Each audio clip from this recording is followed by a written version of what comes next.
There was a wealthy, influential man named Kish from the tribe of Benjamin. He was the son of Abiel, son of Zeror, son of Bechorath, son of Aphiah, of the tribe of Benjamin.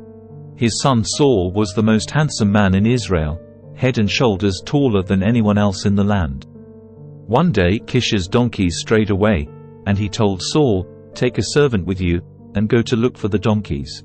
So Saul took one of the servants and traveled through the hill country of Ephraim, the land of Shalishah, the Shalem area, and the entire land of Benjamin, but they couldn't find the donkeys anywhere. Finally, they entered the region of Zuph, and Saul said to his servant, "Let's go home. By now my father will be more worried about us than about the donkeys." But the servant said, "I've just thought of something. There is a man of God who lives here in this town. He is held in high honor by all the people because everything he says comes true. Let's go find him. Perhaps he can tell us which way to go." "But we don't have anything to offer him," Saul replied. "Even our food is gone, and we don't have a thing to give him." "Well," the servant said, "I have one small silver piece. We can at least offer it to the man of God and see what happens." In those days, if people wanted a message from God, they would say, "Let's go and ask the seer," for prophets used to be called seers. "All right," Saul agreed, "let's try it." So they started into the town where the man of God lived. As they were climbing the hill to the town, they met some young women coming out to draw water.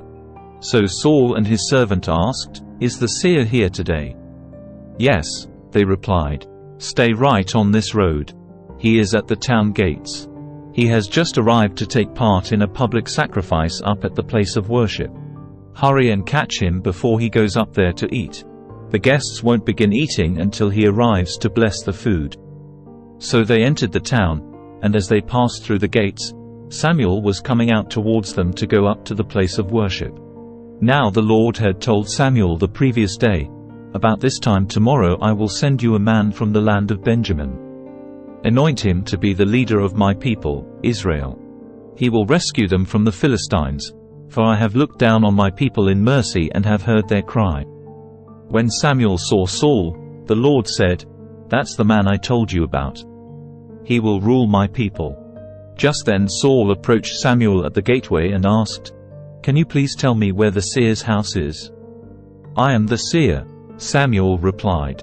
"Go up to the place of worship ahead of me. We will eat there together, and in the morning I'll tell you what you want to know and send you on your way. And don't worry about those donkeys that were lost 3 days ago, for they have been found. And I am here to tell you that you and your family are the focus of all Israel's hopes." Saul replied, "But I'm only from the tribe of Benjamin, the smallest tribe in Israel, and my family is the least important of all the families of that tribe. Why are you talking like this to me?" Then Samuel brought Saul and his servant into the hall and placed them at the head of the table, honoring them above the 30 special guests. Samuel then instructed the cook to bring Saul the finest cut of meat, the piece that had been set aside for the guest of honor. So the cook brought in the meat and placed it before Saul. "Go ahead and eat it," Samuel said. "I was saving it for you even before I invited these others." So Saul ate with Samuel that day. When they came down from the place of worship and returned to town, Samuel took Saul up to the roof of the house and prepared a bed for him there. At daybreak the next morning, Samuel called to Saul, "Get up. It's time you were on your way." So Saul got ready, and he and Samuel left the house together. When they reached the edge of town, Samuel told Saul to send his servant on ahead.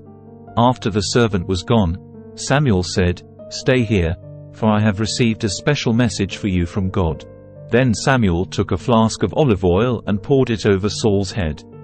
He kissed Saul and said, "I am doing this because the Lord has appointed you to be the ruler over Israel, his special possession. When you leave me today, you will see 2 men beside Rachel's tomb at Zelzah, on the border of Benjamin.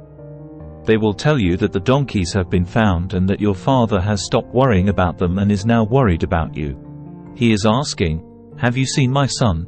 When you get to the oak of Tabor, you will see 3 men coming towards you who are on their way to worship God at Bethel. One will be bringing 3 young goats, another will have 3 loaves of bread, and the third will be carrying a wineskin full of wine. They will greet you and offer you 2 of the loaves, which you are to accept. When you arrive at Gibeah of God, where the garrison of the Philistines is located, you will meet a band of prophets coming down from the place of worship. They will be playing a harp, a tambourine, a flute, and a lyre, and they will be prophesying. At that time the Spirit of the Lord will come powerfully upon you, and you will prophesy with them. You will be changed into a different person. After these signs take place, do what must be done, for God is with you. Then go down to Gilgal ahead of me. I will join you there to sacrifice burnt offerings and peace offerings. You must wait for 7 days until I arrive and give you further instructions." As Saul turned and started to leave, God gave him a new heart, and all Samuel's signs were fulfilled that day. When Saul and his servant arrived at Gibeah, they saw a group of prophets coming towards them. Then the Spirit of God came powerfully upon Saul, and he, too, began to prophesy. When those who knew Saul heard about it, they exclaimed, "What? Is even Saul a prophet? How did the son of Kish become a prophet?" And one of those standing there said, "Can anyone become a prophet, no matter who his father is?" So that is the origin of the saying, "Is even Saul a prophet?" When Saul had finished prophesying, he went up to the place of worship. "Where have you been?" Saul's uncle asked him and his servant. "We were looking for the donkeys," Saul replied, "but we couldn't find them. So we went to Samuel to ask him where they were." "Oh, and what did he say?" his uncle asked. "He told us that the donkeys had already been found," Saul replied. But Saul didn't tell his uncle what Samuel said about the kingdom. Later Samuel called all the people of Israel to meet before the Lord at Mizpah. And he said, "This is what the Lord, the God of Israel, has declared. I brought you from Egypt and rescued you from the Egyptians and from all of the nations that were oppressing you. But though I have rescued you from your misery and distress, you have rejected your God today and have said, 'No, we want a king instead.' Now, therefore, present yourselves before the Lord by tribes and clans." So Samuel brought all the tribes of Israel before the Lord, and the tribe of Benjamin was chosen by lot. Then he brought each family of the tribe of Benjamin before the Lord, and the family of the Matrites was chosen. And finally Saul, son of Kish, was chosen from among them. But when they looked for him, he had disappeared. So they asked the Lord, "Where is he?" And the Lord replied, "He is hiding among the baggage." So they found him and brought him out, and he stood head and shoulders above anyone else. Then Samuel said to all the people, "This is the man the Lord has chosen as your king. No one in all Israel is like him." And all the people shouted, "Long live the king!"